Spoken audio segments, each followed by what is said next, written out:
1월 16일 아침 저희들에게 주시는 하나님 말씀 시편 104편 말씀입니다. 내 영혼아 여호와를 송축하라. 여호와 나의 하나님이여 주는 심히 위대하시며 존귀와 권위로 옷 입으셨나이다.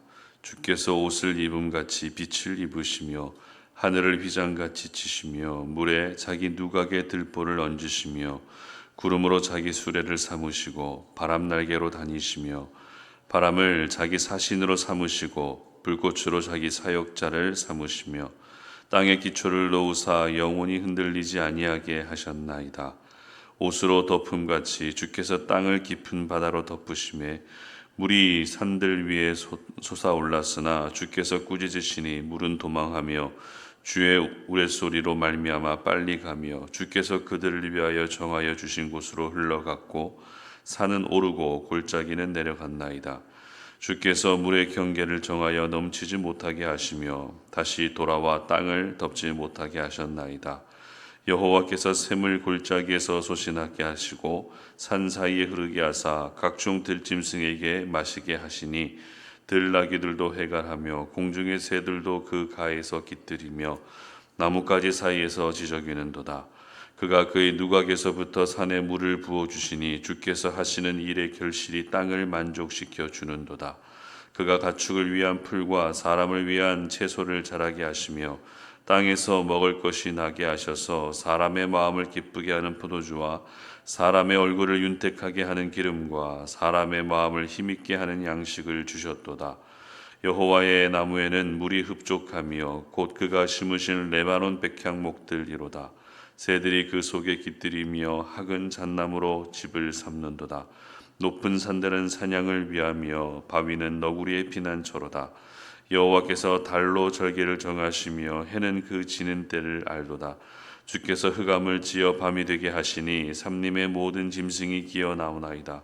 젊은 사자들은 그들의 먹이를 쫓아 부르짖으며 그들의 먹이를 하나님께 구하다가 해가 돋으면 물러가서 그들의 굴 속에 눕고 사람은 나와서 일하며 저녁까지 수고하는도다.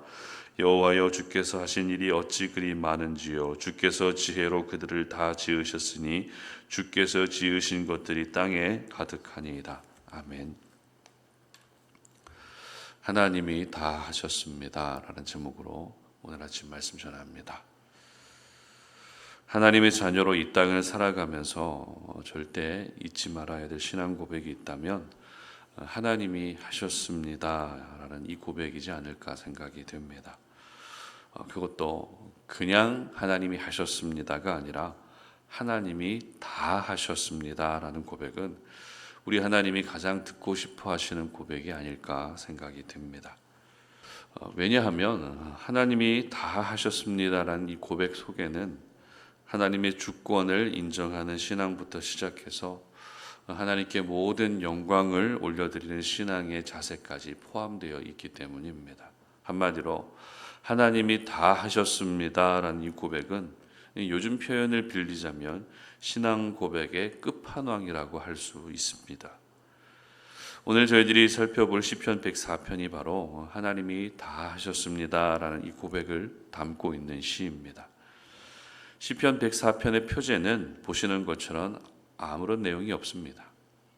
다만 히브리어로 된 구약 성경을 헬라어로 번역한 70인역을 보게 되면 다윗에 의한 시라는 표제가 첨가되어 있기는 합니다.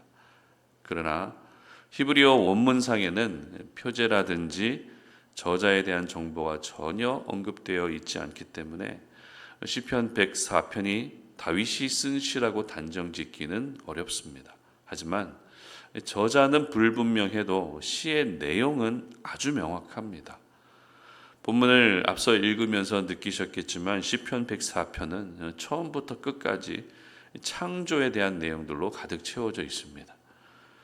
그리고 하나님의 창조 기사를 언급하면서 시인이 결론으로 삼았던 것은 본문 끝부분에 잘 나와 있는데요.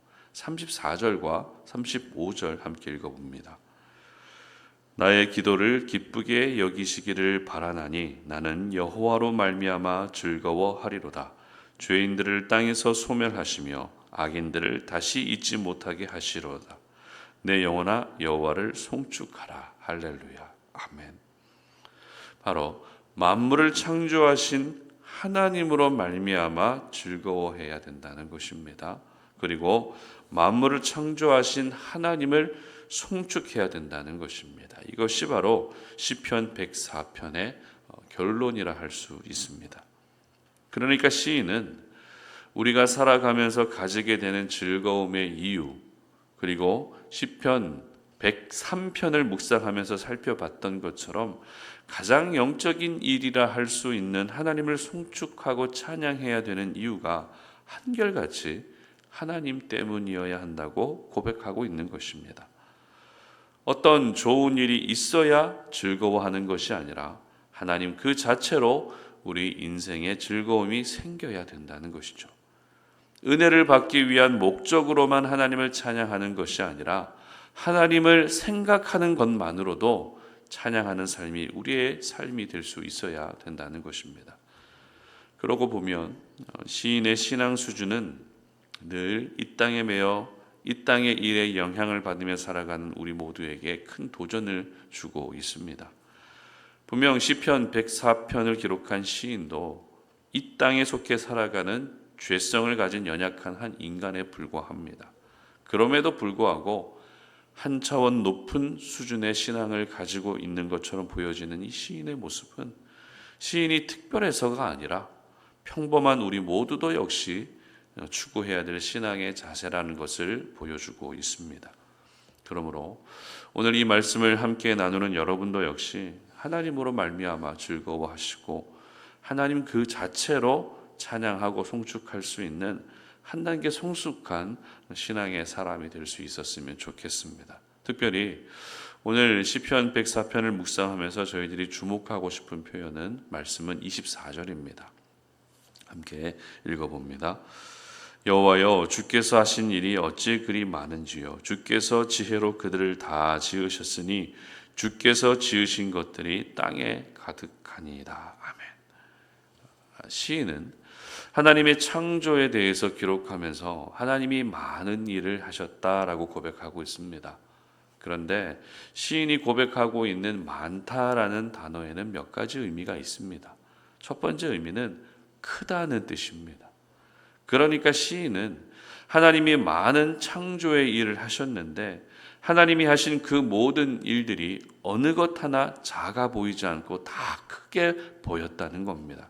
그럴 수밖에 없는 이유는 하나님이 하셨기 때문이죠. 그리고 많다는 단어의 또 한 가지 의미는 증가한다는 의미입니다.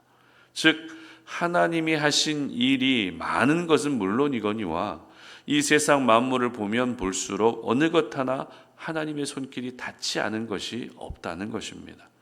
그래서 시인은 이 세상을 볼 때마다 이것도 하나님이 하셨고 저것도 하나님이 하셨다라는 것을 깨닫게 되면서 점점 더 하나님이 하신 일이 많다는 것을 알게 됐던 것입니다. 이처럼 시인이 고백한 많다는 짧은 단어 속에는 말 그대로 많다는 의미와 함께 크다는 의미, 그리고 많아지고 증가한다는 의미까지 다 포함되어 있었기 때문에 오늘 설교 제목처럼 하나님이 다 하셨습니다라는 고백으로 이어질 수밖에 없는 것입니다. 그렇다면 하나님이 다 하셨다는 것을 알게 된 이상 하나님을 어떤 분으로 인식하며 살아야 될까요? 1절 말씀 함께 읽어보겠습니다. 내 영혼아 여호와를 송축하라. 여호와 나의 하나님이여 주는 심히 위대하시며 존귀와 권위로 옷 입으셨나이다. 아멘. 그렇습니다. 우리 하나님이 가장 위대하시고 가장 존귀하시고 최고의 권위를 가지신 분이심을 인정할 수 있어야 되는 것입니다. 인류의 역사를 보면 어떤 중요한 업적을 남기거나 지금도 여전히 명성과 영향력을 나타내는 사람을 가리켜서 위대한 사람이라고 높여줍니다. 사실 위대하다는 표현은 아무에게나 사용할 수 있는 표현이 아닙니다. 그럼에도 불구하고 위대하다는 수식어가 따라 붙는 사람이 있다는 것이죠. 그러나 아무리 특정 분야에서 위상을 떨치고 아무리 큰 공로가 있는 사람이라 해도 그래서 세간에서 위대하다는 칭찬과 평가를 받는 사람이라 할지라도 이 세상과 만물을 창조하신 하나님에 의해서 그 사람도 창조됐기 때문에 결국 가장 위대한 분은 하나님밖에 없는 것입니다. 그래서 저는 특별히 시상식에서 연예인들이 수상소감을 발표할 때 하나님께 모든 영광을 올려드린다라는 고백이 정말 귀한 고백이라는 생각이 듭니다. 왜냐하면 수상을 했다는 것은 적어도 그 분야에서 인정받았다는 것을 말하죠. 그럼에도 불구하고 정작 수상자는 상을 받은 내가 잘한 것이 아니라 나를 창조하신 하나님이 잘하신 것이다 라고 하나님을 높여드리기 때문입니다.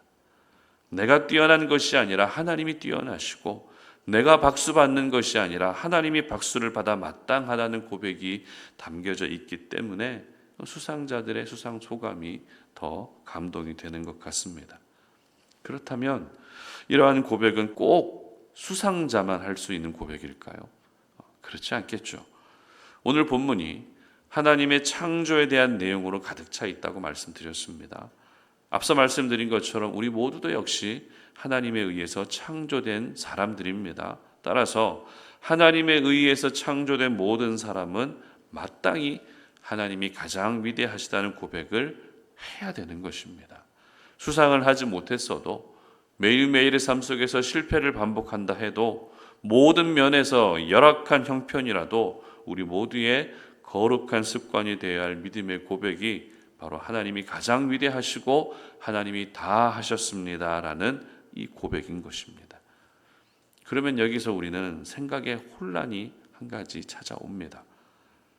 하나님이 다 하신 것이라면 내 몸이 아픈 것도 하나님이 하신 것이고 내 자녀의 인생이 가시밭길을 걷는 것도 하나님이 하신 것이고 경제적으로 힘들게 하신 것도 하나님이 하신 것인가 라는 이런 고민이 찾아온다는 것이죠.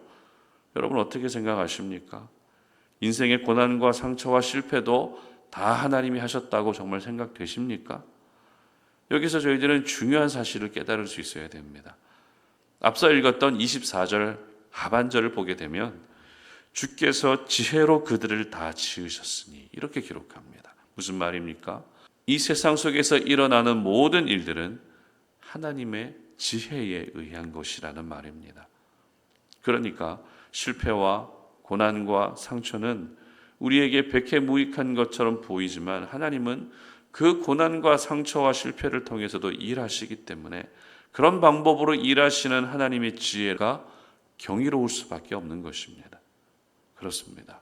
우리의 지혜, 아니 지혜라고 말하기 부끄러운 우리의 지식으로는 다 이해가 되지 않고 다 퀘스천 마크가 생길 수밖에 없지만 하나님의 지혜로는 모두 다 뜻이 있고 계획이 있으시기 때문에 우리는 하나님의 지혜를 신뢰할 수 있어야 되는 것입니다.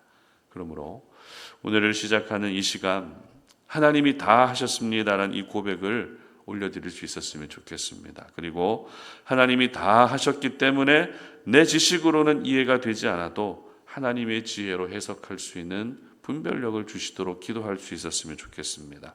그래서 여러분의 눈에 보이는 모든 사물과 상황과 사람들까지 하나님의 손길이 닿고 있다는 것을 믿으시는 그런 하루가 되시기를 주님 이름으로 축복합니다. 기도하겠습니다. 하나님 감사합니다. 오늘도 우리가 주님의 거룩한 말씀 앞에 우리 자신의 모습을 돌아볼 뿐만 아니라 우리 하나님이 얼마나 위대하신 분이신지를 깨닫게 됩니다. 하나님이 다 하셨습니다. 내가 한 것은 없고 하나님이 다 하셨기 때문에 하나님이 우리의 인생을 책임져 주실 것을 믿으며 기도합니다. 우리의 삶 가운데 일어나는 모든 일들도 하나님이 다 하셨습니다. 그러므로 오늘 하루 하나님으로 말미암아 즐거워할 수 있게 하시고 하나님 그 한 분만을 생각하며 하나님을 찬양할 수 있는 우리의 인생이 될 수 있도록 도와주시옵소서. 그래서 하나님이 다 하셨습니다라는 이 고백이 우리의 평생의 삶 가운데서 우리 입술에서 떠나지 않도록 도와주시옵소서. 예수님의 이름으로 기도드립니다. 아멘.